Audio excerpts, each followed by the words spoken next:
부산 지역 생활 폐기물 수집 운반 대행 업체를 둘러싼 좋지 않은 소식들이 왕왕 들려오고 있습니다. 입찰 과정에서의 담합 의혹이라든가 업체의 횡령, 임금 착복 등의 문제인데 자세한 내용 함께 들여다보겠습니다. 자원순환시민센터 김추종 대표 스튜디오 함께합니다. 어서 오십시오. 네, 반갑습니다. 예, 부산에 일단 몇 곳의 생활 폐기물 수집 운반 대행 업체가 있는지, 그리고 이곳에서 하는 일들이 구체적으로 어떤 것들인지 좀 알려주시죠. 예, 그 구별로 좀 다른데요. 네. 작은 곳은 2개 정도의 업체, 그리고 많은 곳은 한 4개 정도의 업체가 구군에서 이제 생활 폐기물 수집 운반업을 하고 있습니다. 네. 그래서 합하면 16개 구군에 총 한 39개 정도의 업체들이 일을 하고 있는데 예. 이게 무슨 일을 하냐면 우리가 요일별로 쓰레기를 다르게 내잖아요. 맞아요, 맞아요. 월요일하고 수요일은 주로 재활용품, 재활용, 그다음 예. 화목, 일요일은 주로 일반 쓰레기는 음식물 쓰레기를 배출하는데 이 업체들이 이제 이런 것들을 주로 해가 지고 난 다음에 거의 한 밤 9시라 이야기하거든요. 네. 그때부터 이걸 딱 수집을 해가지고 해가 뜨기 전까지 네, 새벽까지 이렇게 새벽 되기 전에 수집해가지고 소각장이나 매립장 그리고 음식물 쓰레기 같은 경우는 음식물 쓰레기를 자원화하는 시설로 수집 운반하는 업무들을 우리가 주로 자고 있는 시간에 좀 처리를 하고 있다고 네. 보시면 될 것 같습니다.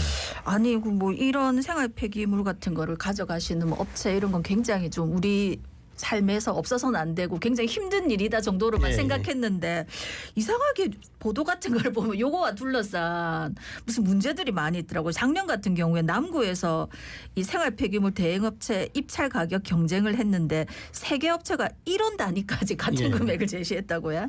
예, 그래서 이게 그 남구 같은 경우는 3개 구역으로 나누어서 이렇게 계약을 주거든요. 네, 그런데 네. 이제 문제가 된 구역이 2구역인데 이게 A, B사 3개가 그 기준 금액이 있습니다. 우리 계산해 보니까 이 정도 돈을 줘야 된다는 기준 금액이 있는데 네. 거기에 비해서 한 94.5%인 67억 4,194만 1,049원. 그러니까 원 단위까지 똑같이 2개도 아니고 그걸 외우고 계시는 게 이게 더 더 신기한데.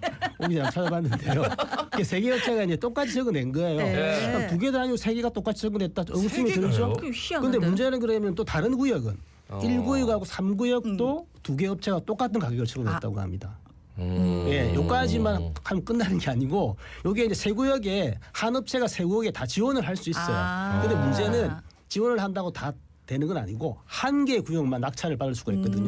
이런 상황에서 결국은 1구역은 A사, 2구역은 C사, 네.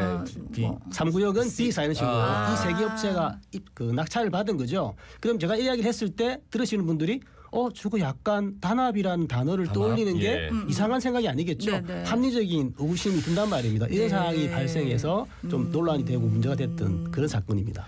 근데 원 단위까지 그렇게 67억부터 시작해가지고 꼼꼼하게 똑같을 거라는 거는 뭔가 좀 이상한데 사실 담합에 대해서도 분명히 예. 의구심을 가질 수밖에 없는 상황이고, 근데 이렇게 담합을 하게 되면 시민들이 뭐 구체적으로 어떤 피해를 입게 되는 겁니까? 첫 번째로 가격을 담합하면 그 말은 일정 가격 이상으로는 안 내려가겠다는 뜻이잖아요. 우리가 이거 말고 다른 것도 그렇습니다. 업체 담합하게 되면 그럼 그 정도 이상 가격을 지불해야 되는 거예요. 근데 어떻게 보면 경쟁이 잘 이루어지면 그 가격 이하로 다운돼서 부담이 줄어들 수가 있겠죠. 네. 네네. 근데 이렇게 생활 폐기물 수집 운반하는 비용을 어떻게 지불하느냐?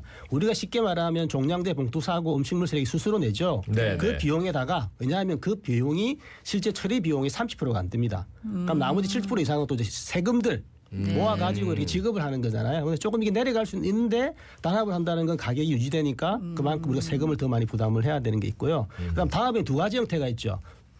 한쪽에 이렇게 해주고 다음에는 우리가 이쪽은 이렇게 되다 보면 경쟁이 안 이루어지죠. 그러면 이거는 청소든 수집 운반이든 다른 업체들 간에 다른 일이라고 하더라도 경쟁이 안 되면 그만큼 서비스가 질이 하락될 수밖에 없는 근데 새로운 업체가 들어오기도 힘들겠네요. 힘들죠. 네. 예. 그래서 계속 이쪽에서 돌아가면서 하게 되는 그런 상황이 발생하다 보면 쓰레기가 제대로 안 치워졌네? 이런 문제가 서비스 질적으로도 그런 문제가 발생할 수 있는 거죠. 그러니까 결국은 다 피해는 이제 시민들이 예. 볼 수밖에 없는데, 그런데 이제 이런 문제 제기를 했는데 이 구에서는 3개 업체가 우연히 같은 금액을 제시한 거지 문제가 없다 이렇게 했다고요? 예, 뭐 구의 입장 그런 거죠. 작년에는 이게 낙찰가율이 96.5%였는데 올해 이제 94.5%다. 그럼 떨어졌다. 떨어졌으니까 네. 비용도 줄어든 거다라고 하고 그다음에 이게 이제 입찰을 할 때 점수가 가격 점수는 20%고요. 나머지가 이제 정량 정성 해가지고 80%거든요. 그러니까 이게 가격 문제만으로 이게 낙찰을 한 받을 건 수 있는 아니다. 결정적인 아니고 네네. 실제로 보더라도 이게 담합을 했다.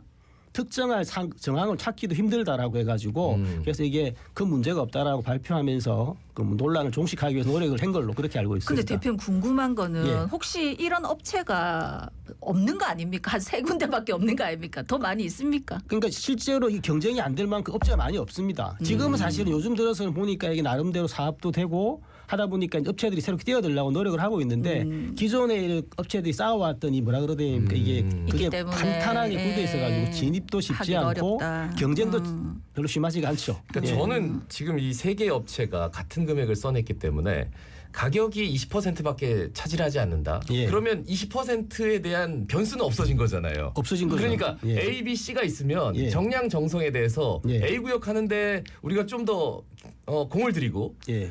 B는 B 구역 하는데 공을 들이고 C는 예. C 구역 하는데 공을 들이고 예. 이러면 자연스럽게 그냥 나눠 먹기가 될 수도 있겠다. 그게 결국은 선정적으로 세계업체 생각이 들어서 한국지 맞았지 않습니까? 네, 말씀을 들으니까 그런 생각이 들어서요. 각 구에서 생활 피임을 직접 처리하지 않고 대행업체와 계약을 맺어서 진행하는 뭔가 특별한 이유가 있습니까?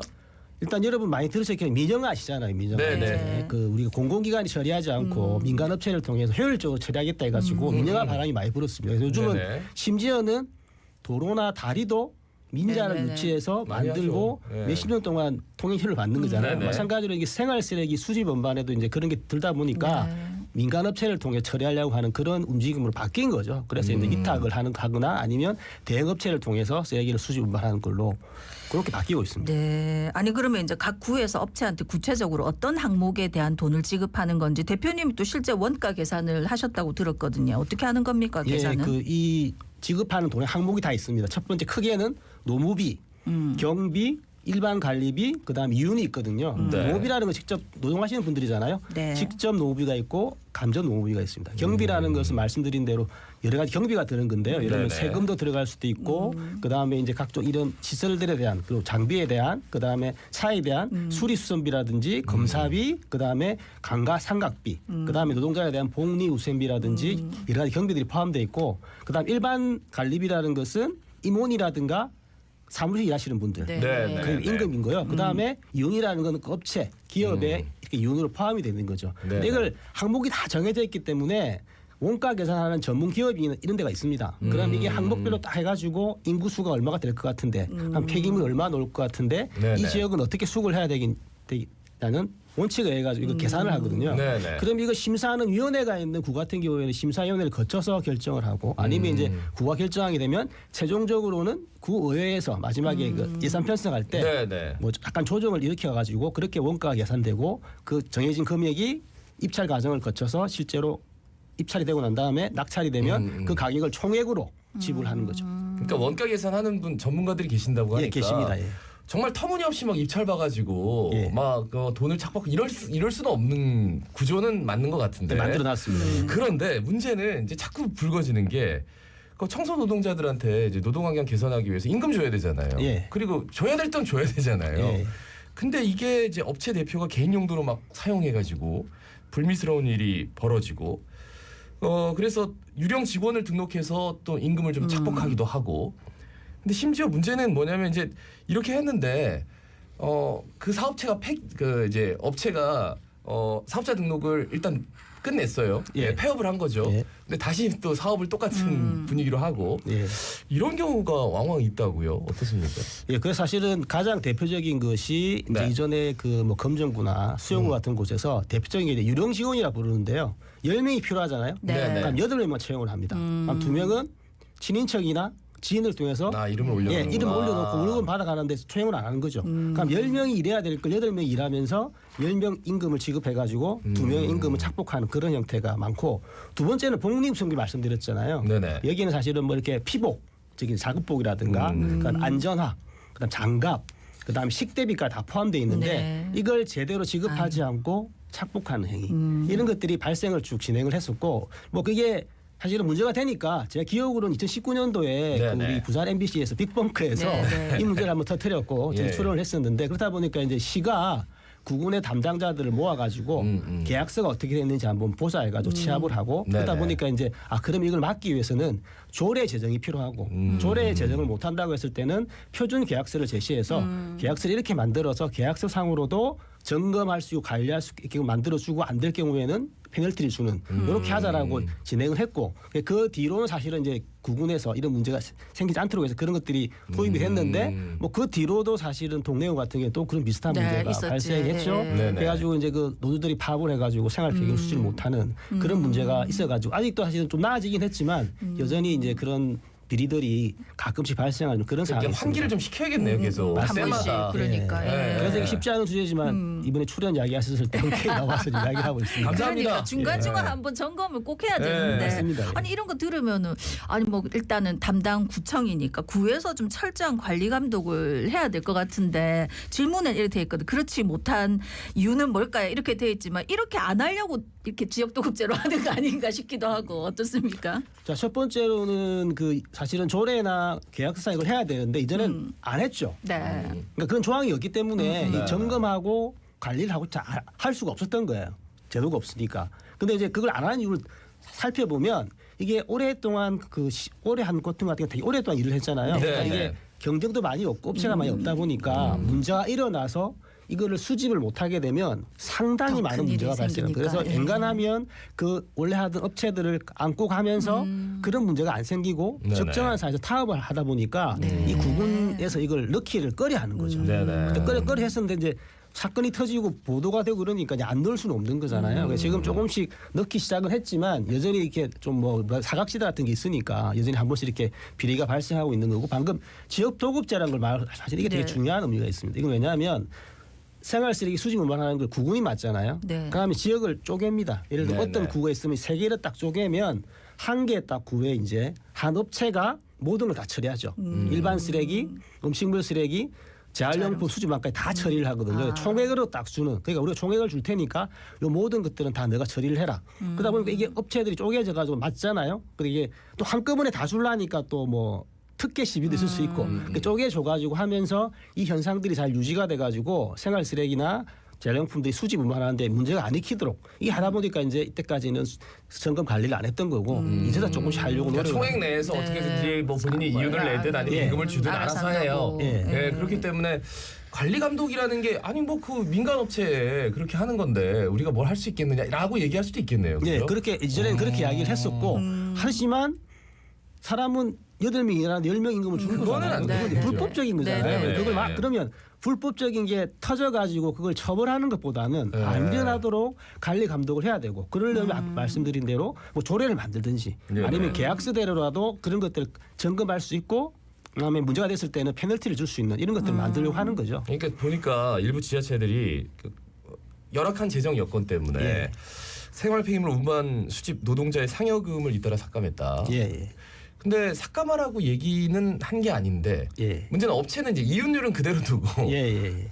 임금 노동자들의 상여금만 이제 삭감을 해서 그게 또 좀 문제가 된 것 같아요. 예, 이게 왜 그러냐면 네. 이게 이제 기준 노임 단가라는 게 있습니다. 네, 환경부가 네. 제시하는 게 주로 이제 건설 노동자들의 임금을 기준으로 하는데 2023년까지는 70% 이상 보장을 해야 된다. 근데 올해는 80% 이상은 꼭 보장을 해야 되고 내년에는 90% 이상을 보장하도록 돼 있습니다. 네. 그러니까 이게 되다 보니까 그 전에는 조금씩 올랐는데 이 기간 동안 지나다 보니까 상당히 많이 오르는 거예요. 임금이 아까 말씀 직접 노무비가. 네, 근데 네. 이건 사실은 이제 이상인이기 때문에 조정을 못 하는 거잖아요. 네. 할 수 있는 게 하나밖에 없어요. 상여금밖에 상여금. 네. 상여금은 400% 이내에서 지급할 수 있다. 근데 원래 400% 주다가 좀 깎더라도 문제는 안 그러니까 된다는 받는 거예요. 거는 똑같은 거예요, 그러면 액수. 그러니까 이게 70%, 80%, 90% 올리는 건 임금을 현실화하는 거잖아요. 네, 네, 네. 이거 안 줄 돈을 주는 게 아니고 네. 현실화하는 과정인데 근데 좀 급격하게 오르다 보니까 재정 부담은 되고 그래서 조정할 수 있는 건 상여금으로. 상여금밖에 없으니까 네. 상여금을 조정을 했는데 그런 구조는 뭐냐면